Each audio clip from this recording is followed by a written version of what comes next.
In the gospel this past Sunday, we heard these words: "Unless a grain of wheat falls to the ground and dies, it remains just a grain of wheat. But if it dies, it produces much fruit."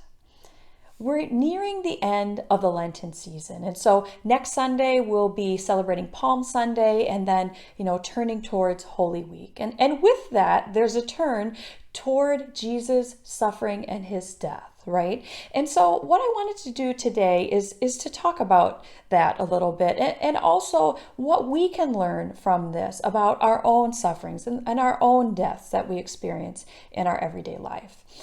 Suffering is something we all experience. It doesn't matter, where we live or how much money we make or what we look like. Suffering is a part of the human condition. We all experience it. And that can be through, the death of a loved one, or maybe someone that we know that has a serious illness like cancer or ALS or something like that. Or, it could be the end of a marriage, that a marriage that ends in a painful divorce or an experience of emotional or physical abuse from a family member, or even, experiences of sexual harassment or discrimination in the workplace.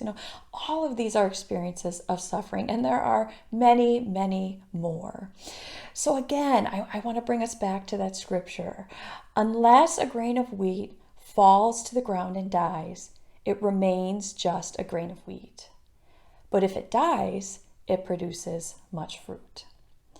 When we look at the mystery of Jesus' suffering and death, one thing that we see is that this was a time when Jesus was moving from being active to passive. And what do I mean by that? Well, Jesus' ministry, his 3 years in ministry, he was very active. He was out there. He was preaching, he was teaching, he was healing. He was very active. But what do we see when we start to enter into the passion and his suffering and his death? He becomes passive. And everything now is being done to him. So he's bound, he's led away, he's beaten, he's nailed to a piece of wood and hoisted up for everybody to see, just total humiliation. And he does it willingly. He gives up all control and becomes passive. So we might look at this and say, why? Why does he do this? Well, one of my favorite spiritual teachers, his name is Father Ron Rolheiser, and what he says is that Jesus doesn't talk about his death as a ransom for payment for sins, but rather as a gift of love. The scripture that comes to mind for me is, "No greater love is there than this, than to lay down one's life for a friend." And so through Jesus' passivity, Rolheiser says that Jesus takes away sin by transforming it, by taking it inside himself, but not giving it back. So what does Father Rolheiser mean? What he says is this. He says, Jesus takes in hatred, right? So all these people mocking him, jeering at him, yelling at him, he takes all that in, but he gives back love. Right? He takes in anger, but he doesn't give that back. He gives back graciousness. He takes in bitterness and he gives out warmth. He takes in chaos and he gives back peace. He takes in sin and he gives back forgiveness, right? Father, forgive them. They don't know what they're doing. So again, we remember the scripture, unless a grain of wheat falls to the ground and dies, it remains just a grain of wheat. But if it dies, it produces much fruit. When we suffer, we move, just like Jesus did, from being active to passive. We're no longer in control anymore. And this is painful. This is very hard. It's very counter to our U.S. culture, where we're always we're go, go, go. We're doers.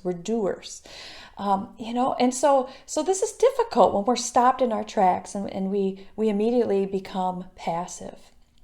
What I'd like to say from this is that a lot of fruit can be born from suffering. And we see this through Jesus' example, right? So taking care of an elderly parent, or walking with someone who is battling cancer or some kind of illness, that can bear fruit. It can bear the fruit of compassion. if we allow it to.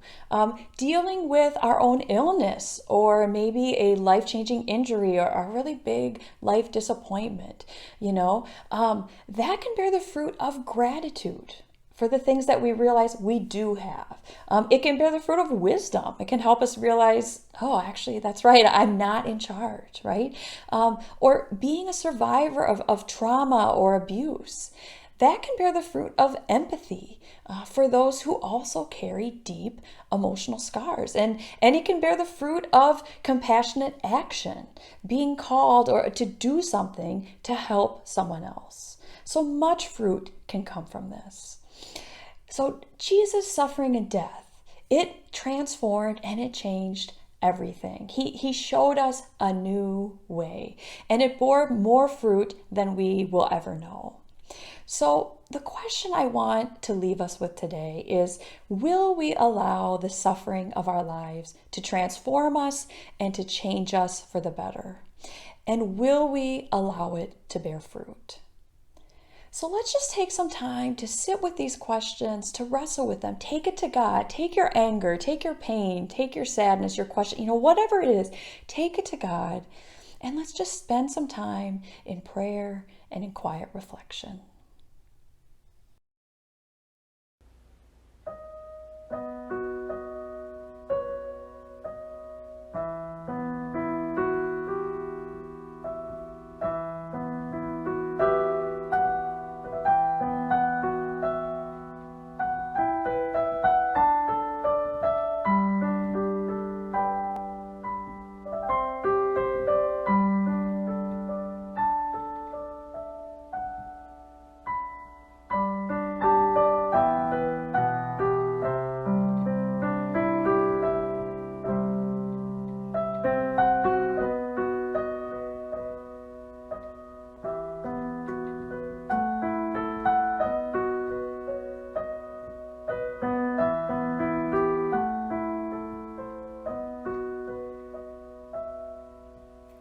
Within our darkest night, you kindle a fire that never dies away, never dies away. Within our darkest night, you kindle a fire that never dies away, never dies away.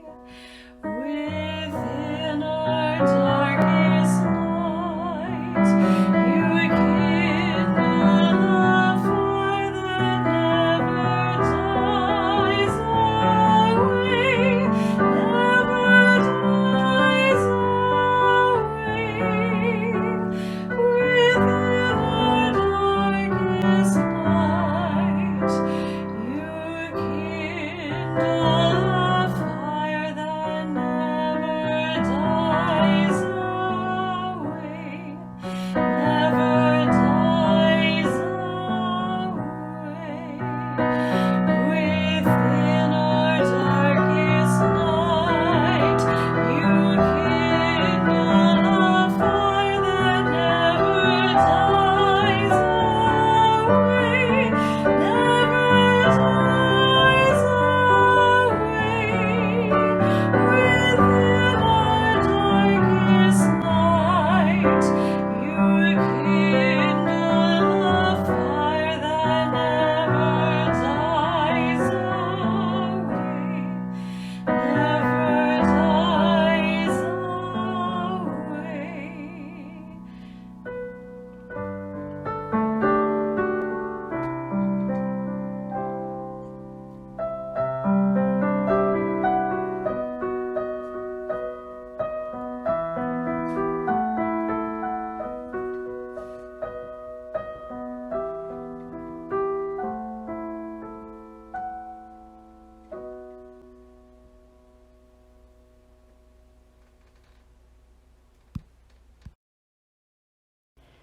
As we near the end of our Lenten journey, I pray that you will be mindful of the ways the Spirit is active in whatever suffering you may be experiencing.